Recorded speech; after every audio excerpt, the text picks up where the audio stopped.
Hello friends, I'm Dr. Gaurav Khera. I'm an orthopedic surgeon doing joint replacements and spine surgeries at Apollo Spectra Hospital and at RLPC Metro Hospital.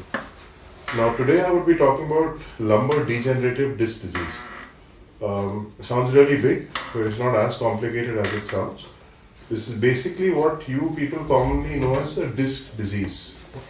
So it is a fairly common problem that is seen in our population today.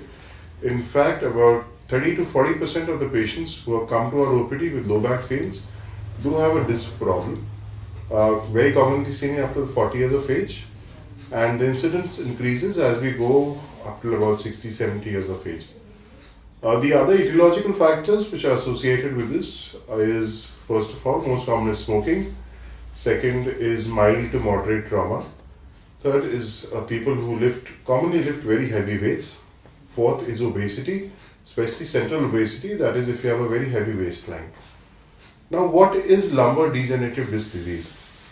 Now, our spine is composed of multiple bones which are starting from your neck and they come all the way down to your hip, divided into the cervical, dorsal, lumbar and sacral spine.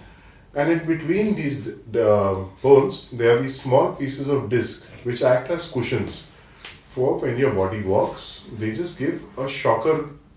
They act as a shocker between the bones. Now, when this disc, it comes out of its normal place, it goes and presses on the nerves which are traversing through these areas, and it causes pain.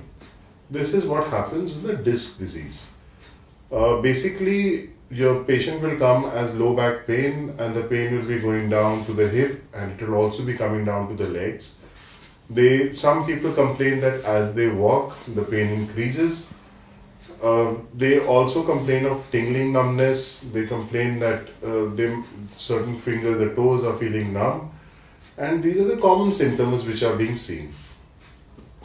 Few people may present only as low back pains. And these are the patients who do not have very significant discs. Now, there are two causes of these disc problems. First is an inflammatory reaction that occurs at the disc. And second is micromotions or instabilities which are occurring. Inflammation occurs when there is, small traumas which are occurring, or you might just injure your back. So there are inflammatory changes like swelling which occur anywhere in the body. And micromotions is that when the body ages, down the disc which has an outside fibrous thick layer that degenerates. And as it degenerates, the pulp which is there in the center of the disc, it tends to herniate out. What I mean by herniate out is that it comes out of the normal space, and as it comes out of the normal space, it comes and presses on the nerves. Now, these are the two most common causes. All disc patients are not to be operated. When we get a disc patient, the first and foremost investigation that we do is an Xray, and if required, we go in for an MRI. Frankly, an MRI is a gold standard to diagnose a disc disease. The findings of the MRI are always correlated with our clinical findings. Once we have diagnosed that it is a disc problem, we have to establish that what is the compression on the nerve.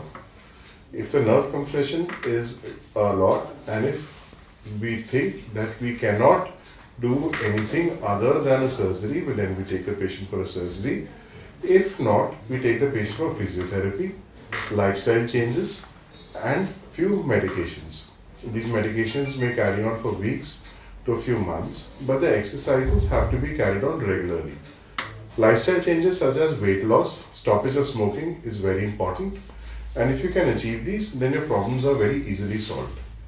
If you have any queries regarding your disc problems, back pains, then you can get in touch with me for the same. You can meet me at my clinic, which is there in Indrapuri by the name of Dr. Khera's Wellness Clinic, or you can also contact me through Lybrate for the same. Thank you.